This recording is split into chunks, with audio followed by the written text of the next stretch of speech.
What's happening, Wargamers? Welcome to another soapbox from Aegis Brand Studios. As usual, I'm Leland with the potato opinions, and I managed to rope Alex in to help me discuss the potential May update for Star Wars Shatterpoint. With my own potato opinions. Hey man, your potato opinions come later, all right? Yes. I don't know where I'm going with that one.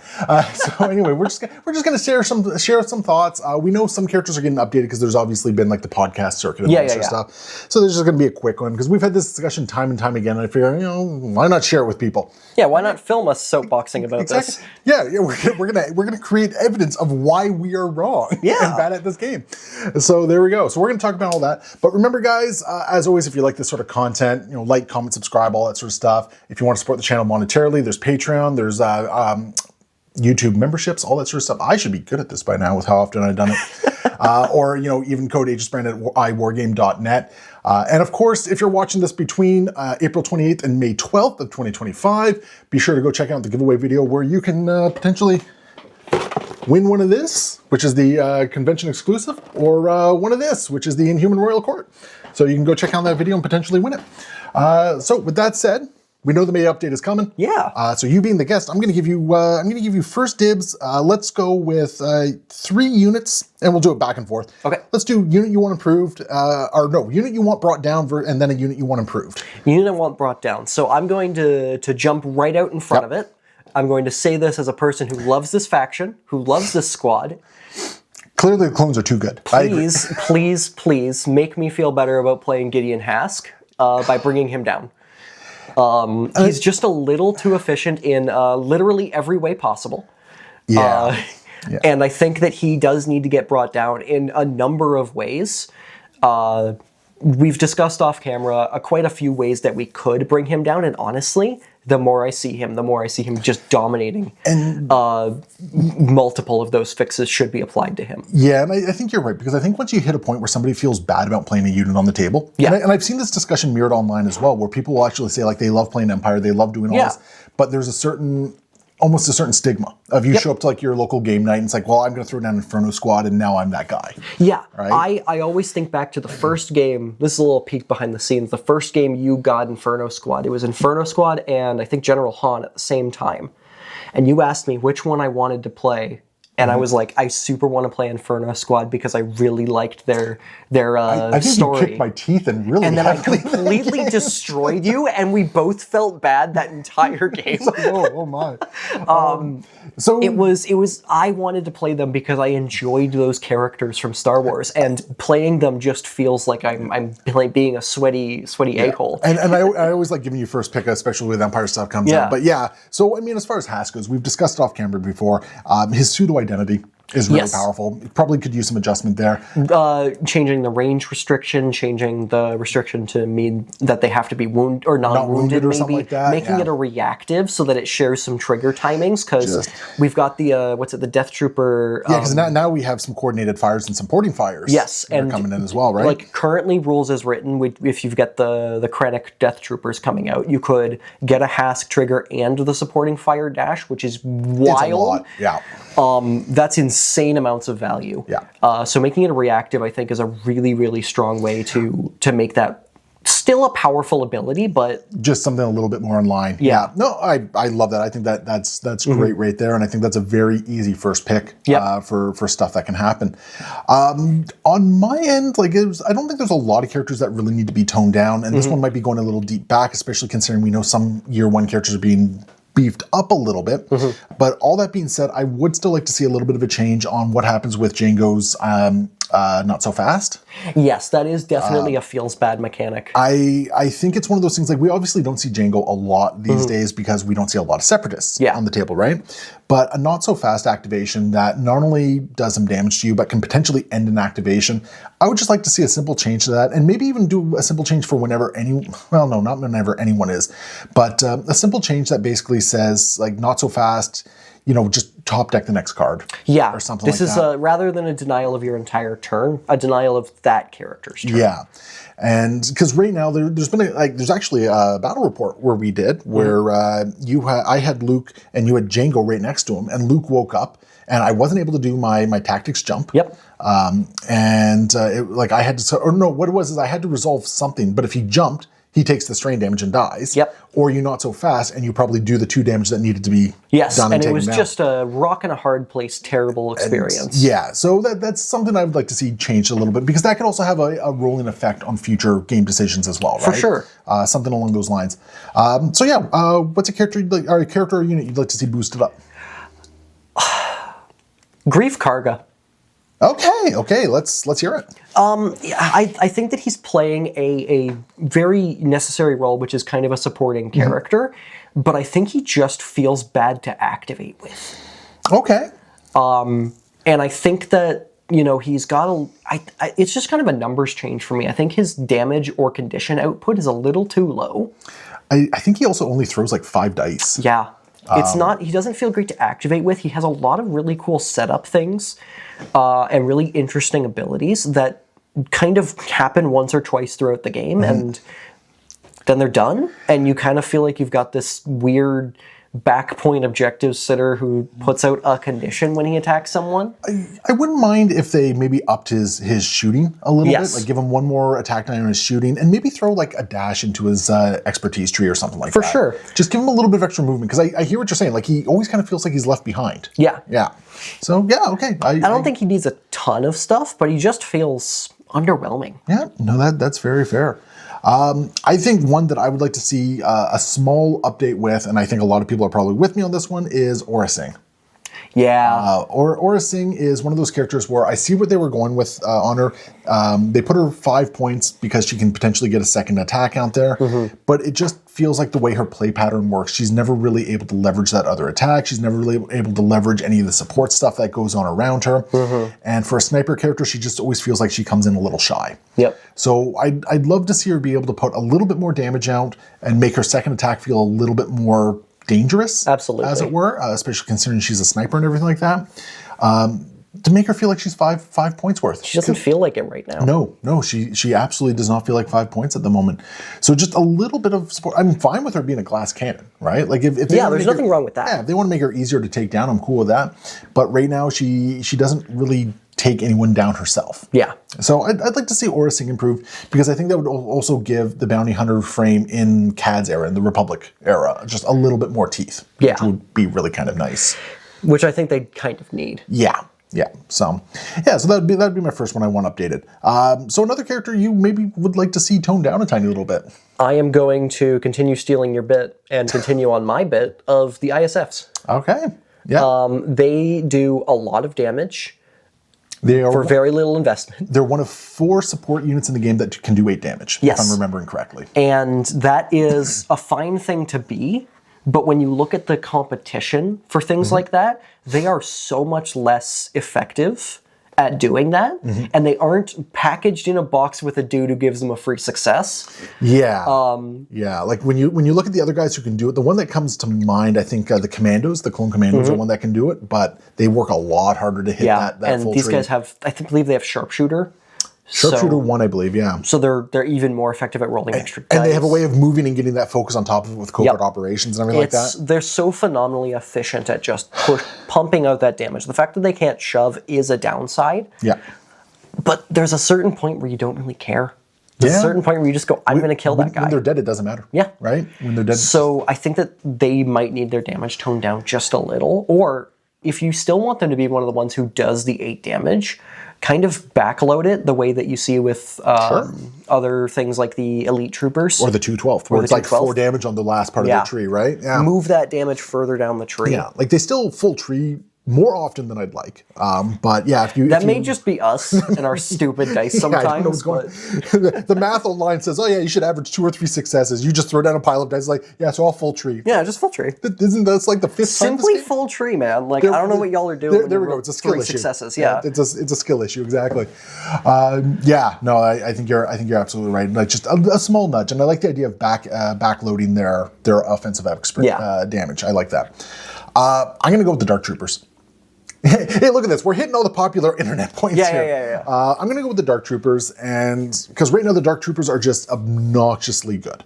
Yeah. And it comes from a whole combination of things. I don't mind them being a very tanky defensive unit, but the combination of being immune to pin, of not being able to push from force push and all that sort of stuff, having, they have crit mitigation on their first expertise, don't believe they? so, yeah. Like, all those things combined are just really obnoxious. Really. First off, why are they immune to pin?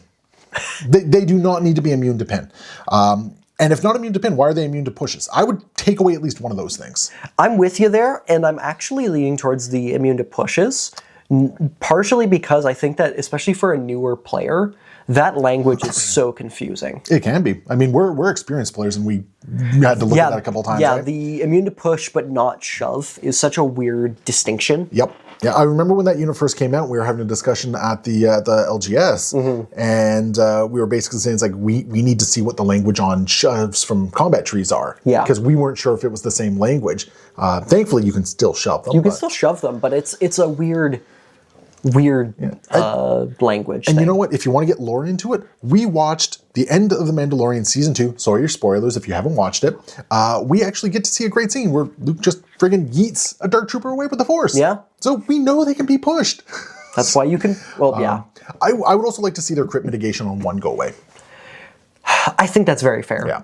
They should be allowed to have a bad defense I roll. mean, I'd go even further and get rid of their crit mitigation completely because they're stupidly tanky right now, but at least get rid of it on the first one. I think that's very fair. Because the amount of games we've played where it's just like, I have a great attack roll and you roll 3 defense and 1 expertise and you get rid of 4 of my successes and you get rid of my crit. It's like, what just happened here? Yeah. Like, this is bullshit, man.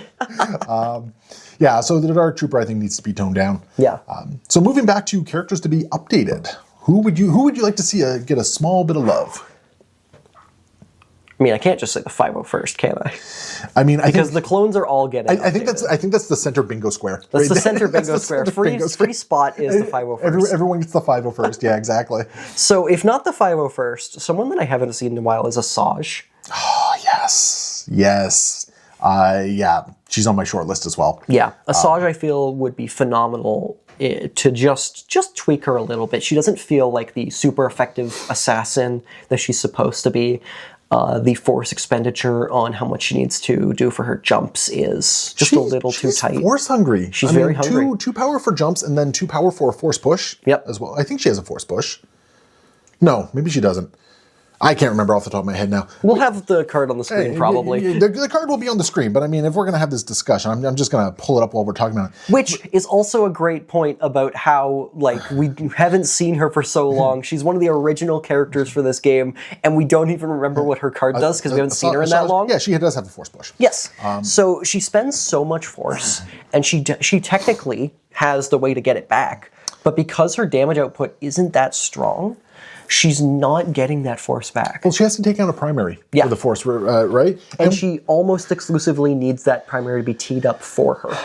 And yeah, no, I agree with you completely. And I think there's some subtle changes that they could make for her. Like, first off, I think she needs a higher damage output. I think she caps at 9 damage at the moment. It could even be 8. 1, 2, 3, 4, 5, 6. 1, 2, 3, 4, 5, 6. So on one of her trees, she caps out at 6. The other one is... Okay, so she does cap out at 9 on her Jarkai. But she's supposed to be a primary assassin. Yeah. And outside of...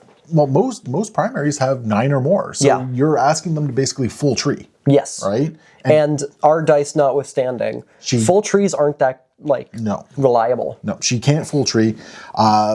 So I got some ideas on what I would change. What's like sort of your top of the list that you would change for her?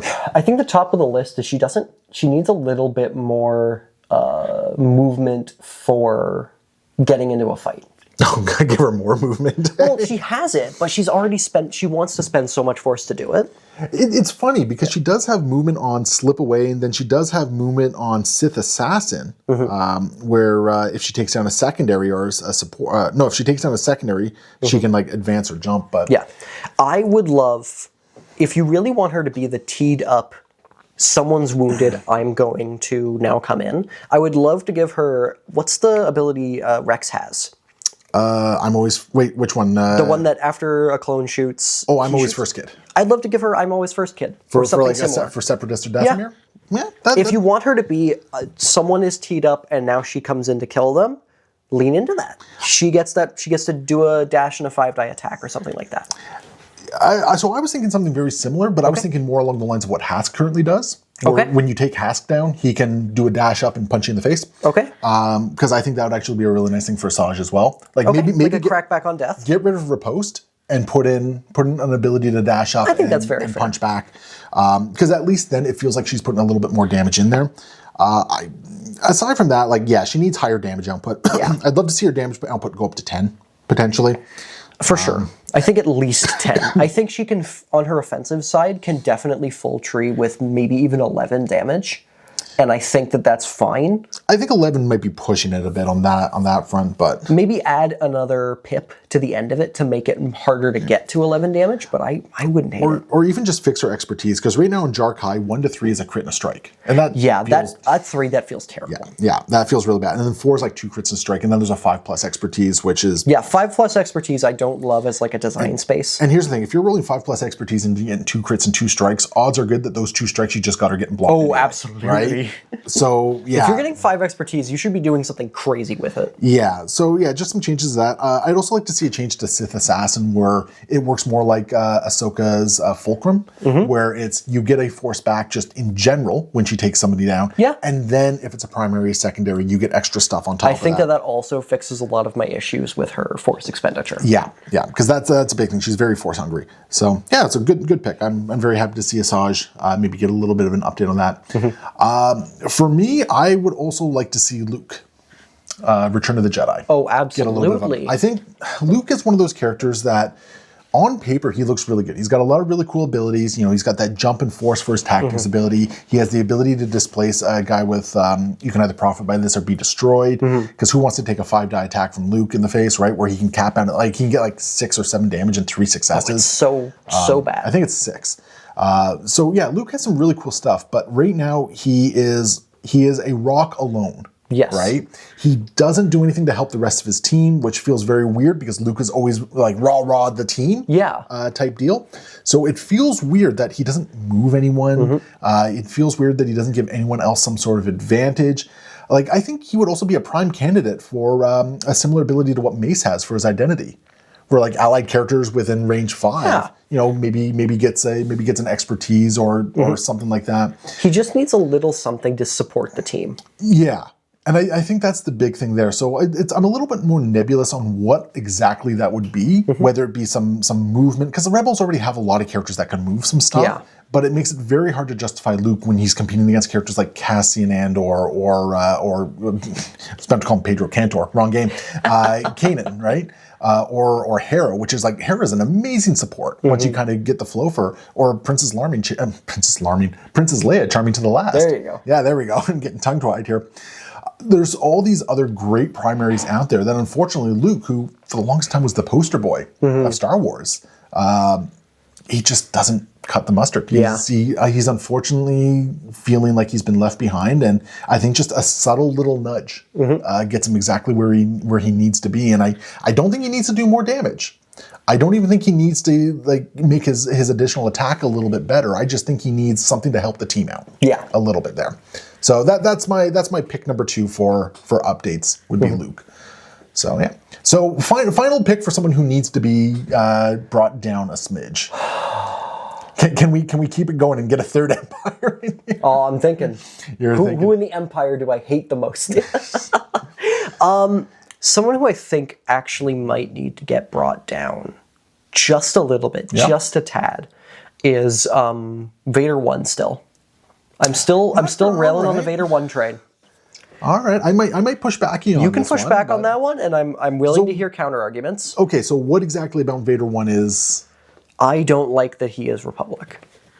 Okay, that is fair, and rumor has it that he's getting touched. Okay, this round. I think that he has been since the kind of initial pushback people had towards him. He's kind of phased out of the meta just a little bit, but I think he especially. Because we know that Mace is getting touched, and we know that one of the touches for him is that I think he's moving up to 7, correct? He's moving up to 7 points from what we understand. Sounds like he's getting a ranged attack as well. I think that Vader 1 is kind of putting a weird restriction on Republic by being kind of the 7-point attrition man that you want as your primary. And he's the guy Mace should have been. He's the guy Mace should have been. Yeah. And I think that they should kind of want to push Mace towards that, and I'm all for it. I think that he should be pulled out of Republic as a result, because they have a lot more attrition pieces they can look at now. They have Ki-Adi-Mundi's come in. Kit Fisto can hit a good damage output. Hopefully Mace after the update. I think hopefully Anakin after the update. Hopefully Anakin as well after the update. I think that you can really easily pull him out of Republic and maybe even do a light touch over him after the fact. But I think that Republic doesn't need him. So, personally, I think he's actually gone into a fine position at the moment. Okay. And I do actually think that his ability to give... Like, interesting, the Republic take, I think, really just stops him from being moved around by his allies. But I think his biggest thing, because he can already sprint twice, like, advance twice, right?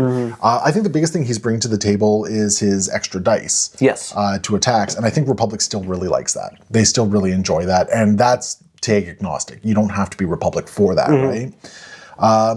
So, I mean, I see getting rid of that particular tag. I don't know if it really brings him down at all, outside of, like, it keeps him back a little bit. So, I don't know. I think I push back on you by that one, but I know you're not alone with that opinion. We have another local that you guys would know, Jason, from Z-Trucks Wargaming, he's been bad touched by Vader 1 a little bit too often. By me? Yes. There's a lot of Empire in our local meta. Yes. And poor Jason is over here with his Separatists. Which is why I have so many strong opinions on the Empire. Yeah, you know? Yeah, exactly. But no, that's fair. I know there's people out there who share your opinion on Vader 1, so I'm not going to say it's wrong. I personally don't think he really needs to be adjusted anymore. I do at this think point. that, like, from the point when he came out, he has kind of been pushed a little more to the wayside and a little more into a average power level. That's fair. But I do think that because we're talking a lot about various Republic things, Anakin, well, I know Anakin can't go with him, obviously, because of the, but like Mace and the clones and various Republic things getting brought up. Hey, it's about to be a lot easier to bring Mace and Vader together. Yeah. That feels kind of good, actually. I think that if you're bringing up Republic as a whole, that is only buffing him. Yeah. And I think that might maybe bring him too far forward. And that is fair, because one thing they've said is that it sounds like almost every clone is getting looked at. I'm wagering every clone up to Wolfpack. I think Wolfpack and I think Phil squads are pretty much designed with the new philosophy I think that's very fair. But that means like the 501st, the 212th, the Commandos, the ARFs are probably getting a touchdown. I would not be surprised. They could go to 4 points and I don't think anyone would blink an eye on that fair. one. That's fair. Vader being touched down a nod is not outside the realm of possibility. Does kind of feel like we're harping on Empire quite a bit here. You did challenge me to do it, and I chose to. I did. My next choice, and I think this is going to be an unpopular one. So this is where the rage bait My comes turn in. to push back. Mando. Yep. Really? I think right now Mando is a little bit too good for what he does. I think This Is the Way is insanely good, considering that, you know, he's getting rid of conditions once it triggers. He's moving. He's getting rid of condition, and he's putting hunkers on a bunch of allies. It's a reposition, I think, right? Not an advance. I believe so. Which is really good. His defensive expertise is insanely good. He's got diceless displacement with a clan of 2. Or an additional attack with Clan of 2. I think Mando is a character that can do almost everything you want in the game. And I think as a result, he's just a smidge too good. So my suggestions for him are actually very minor. One thing would be like maybe This Is the Way becomes an advance, not a reposition. Okay. So he can be hampered a little bit in his movement. I don't hate it. Or alternatively, his defensive expertise just brought down a smidge. Okay. Because right now his defensive expertise, I think, is one of the best in the game at the moment. I'll pull it up while you share some of your thoughts on my potato take here. I'm not opposed to the idea of bringing him down, but I think I'm actually coming at it from a very different direction. Okay. I think that my biggest problem for Mando is he is a very strong character who comes pre-packaged with a series of downsides that literally do nothing. You have to end this within range of without being in range of characters who aren't Mandalorian, Scoundrel, or Bounty Hunter, and those are not so much game restrictions as they are squad building restrictions. Well, and you'll notice that I didn't say that Clan of 2 needs to change, right? Like it's one on top of a whole bunch of other things he has, right? I think that my problem kind of philosophically with him is that restriction almost feels non-existent, and as a result, he feels he has very, very powerful abilities because they come tied in with a downside. That's fair. I would love to see that downside get, like, maybe the range increases, or... So you're all for making a clan of 2 a little bit harder to get off. Yes, because I think that it's very possible. Very possible, and often the best thing to do with Mando, to just kind of put him with a whole bunch of scoundrels or bounty hunters or something, so that becomes a non-issue. Yeah. Now, we have seen him paired with Rebels in a couple competitive lists, but Rebels will have a bunch of scoundrels as well, right? Okay, so that's interesting. It's a different take than I was going with it myself. Because I like the idea of having a powerful character with downsides. And that's fair, yeah. Like, for me, like, I was just looking at the fact that he rolls 6 defense dice, no matter what. Yep. And he's got crit mitigation on 1. You'll notice a trend here. I do not like crit mitigation on 1. Like, unless that's all you got. Like, if you're someone like Han, where crit mitigation on 1 is all you have on that one. Crit mitigation on 1, because basically 1 expertise means you're effectively blocking two strikes, right? Effectively. I know sometimes the math doesn't work out You're that roughly way. blocking 2 successes on it. But when you're rolling 6 dice and, you know, on 2 to 3, you're blocking 2 more and crit goes to a fail type thing. Like, he is very difficult to get through. Now, I might just have been burned a couple times on this. The amount of times I've listened to you, it's like, I'll shoot Mando. That sounds great. It's like, I'll do nothing. I think... Oh, and you rolled enough expertise that you get to reposition as well? It's like, just gravy. Yeah, exactly. I think that they really wanted to capture that visual we had many, many times on the Mandalorian show, where he's just unstoppable. Blaster bolts bouncing off the Beskar. Which is fair. And I think that that's fine. I think that the recovers that he gets maybe push things a little over. Yeah, because when you start taking people down and he's starting to recover off "This Is the Way," because that gets a little. I think wild. that I'm okay with him having the crit mitigation on 1 and having crazy defenses, because that is kind of what we see the Mandalorian do. That's fair. But I think he is maybe a little too good all around. And like I said, this is the hot take one. This is the one that I think I'm going to get the most pushback on. And I am kind of pushed back in a little bit. Which is fair. I appreciate that. Yeah. I like the pushback.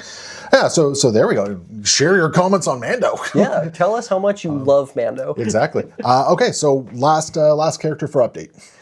To getting buffed up. Who's a character I really want to see buffed up? You know who I have in my collection and never play and really want to play more of? 3PO and R2. Oh. He got it in 1. No, Cad Bane. Yes. Yeah.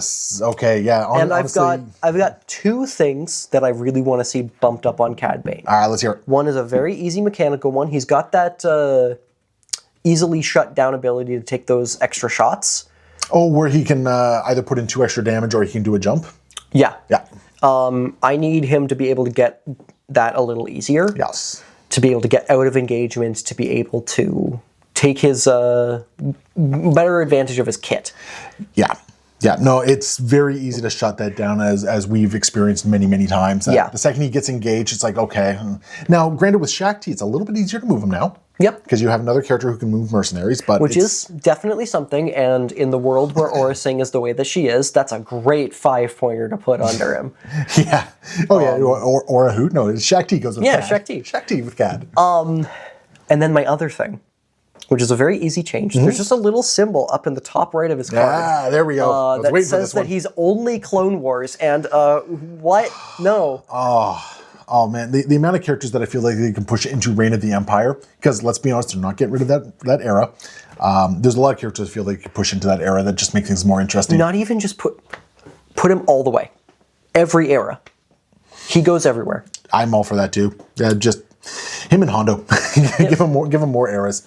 I think that opens up so many doors for him. It opens up that bounty hunter pack. It opens up more synergies and play with Mando and Greef Karga if you want to lean into the bounty hunter stuff. And frankly, I don't think giving him access to the bounty hunters as a secondary breaks him at all. He already has the bounty hunters. Sorry, I mean like the secondary. Oh yes, sorry, the secondary hunters. Like Boba Fett, Dengar. That doesn't break anything.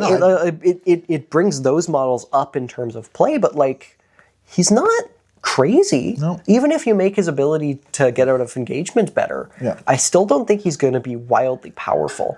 Yeah. I think it just opens up bounty hunters as kind of a sub-theme and a faction you can play in a much more interesting way. Yeah.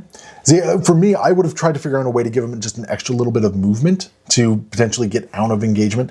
Like, Sorry, that's what I think I was trying to say. Is I want him to be able to get out of I think so, yeah. So what I was thinking, like, make that ability where, like, after attack is resolved, he can either do 2 damage or jump.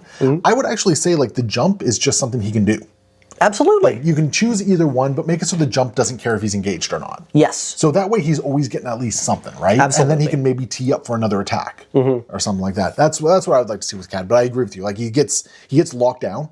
The fact that pinning him and then getting engaged with him basically just shuts down one of his coolest abilities. Yes, that feels so bad, especially on a primary. Yeah.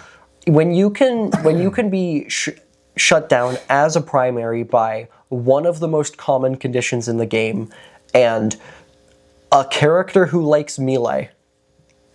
Yeah. Like, well, at this point now you can just like throw the Padawan learners into him. You can throw the Padawan learners at him when he's just having a bad time. Yeah, exactly. Yeah, no, I love Cad as a suggestion there. I think Cad, I'd love to see more Cad on the table just in general. Yeah. My final pick is actually Queen Amidala. Yes, we've talked about this a little bit. And it's actually a very simple change. I would like to see a change to her coordinated fire. Well, first off, I'd like to see a change to her coordinated fire. I'd like it to be expanded to Galactic Republic. So it's not just handmaidens. But if you want to keep the synergy in there, I would make it a tiered one where it's Galactic Republic, deal 1 damage, handmaiden, deal 2 damage. Yeah. So that way it still encourages you to bring the handmaidens with her. Yeah. But it means that you can now pair her with Galactic Republic and she's going to give a little bit more... For sure. More output. I'm not a huge fan of the really narrow... It's too narrow. It's too narrow. Yeah, there's 2 other characters that can take advantage of it unless you're doing a payday. Yeah. Right? Which... I don't love the idea of that small of a sub-faction. Yeah, way too narrow. Now, if we get more handmaidens, that could change. I don't know, but I don't... Maybe we get a Panaka and he somehow has handmaiden as a keyword. I don't know. I think he could rock the look. Yeah. You could toss on. Sometimes, in every man's life, you got to toss on the dress and get into that lifeboat, right? We've all been there. Exactly. So that's the first thing I would change. The other thing I would change is, and I'm not exactly sure where I would go with this, is her identity. As cool as her identities are, the fact that the second she's wounded, they both shut off. That never feels good. And I kind of get it for her one part of her identity that basically says count wounded characters towards like taking an objective.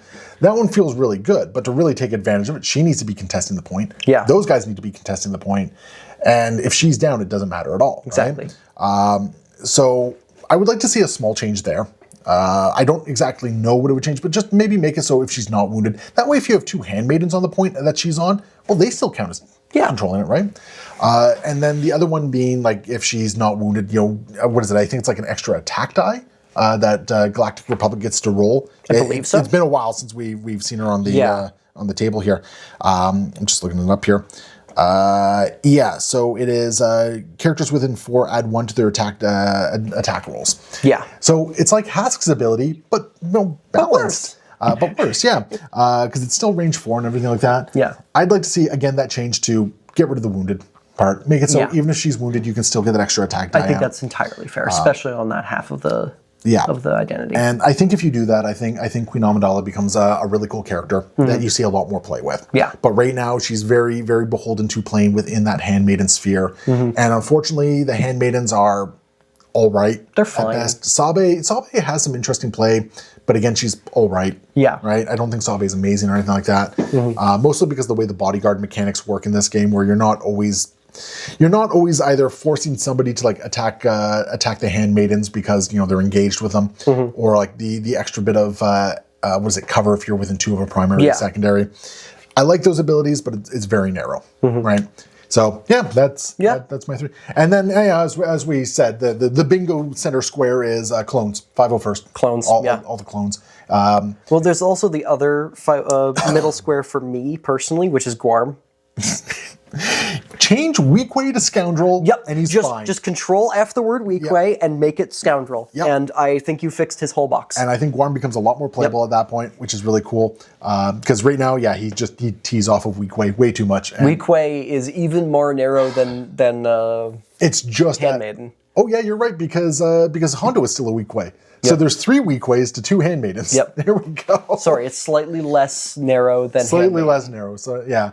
Yeah, no, I'd be all for that. Because Guarm himself actually has an interesting kit, but it's limited by the weak way tag. We talked about that briefly. Like, if you just change that to Scoundrel, he becomes such an interesting support character. I think so too, because then you're all of a sudden, maybe you're bringing him with Scoundrels from different eras. Like your other squad is a different era that can take advantage of. Yeah. Oh, bring him with the Batch.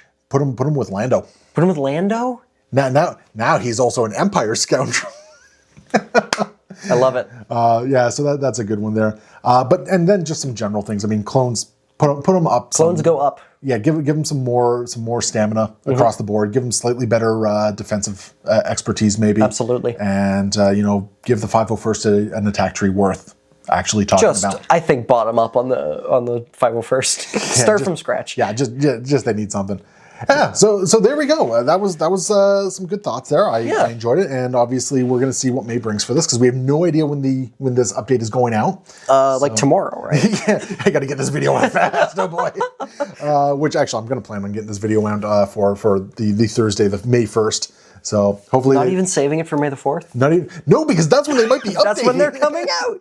Gotta chase calling it now. Yeah, gotta chase the. I wouldn't be surprised. No, would not be surprised. It's Star Wars Day.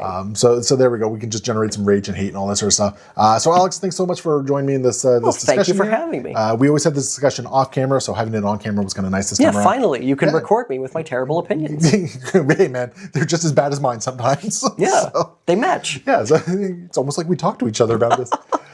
So there we go. Hopefully you guys enjoyed it. Get in the comments below. Let us know what you think, whether or not you think our takes are off basis, or if you think we're spot on or anything like that. Tell me if I'm crazy. Yeah, and tell me if I'm wrong. I'm used to it by now. I've been on the internet a long time. So hopefully you guys enjoyed this one. And remember, guys, if you want to get in on that giveaway, it is going until May 12th. Just go find that video. It's going to be on the end screen for this particular one. So you can just click on there, or just find the channel update giveaway video from April 28th. And it'll take you to that. Enter, and may the force be with you with that one. And we'll see you guys next time. Happy wargaming.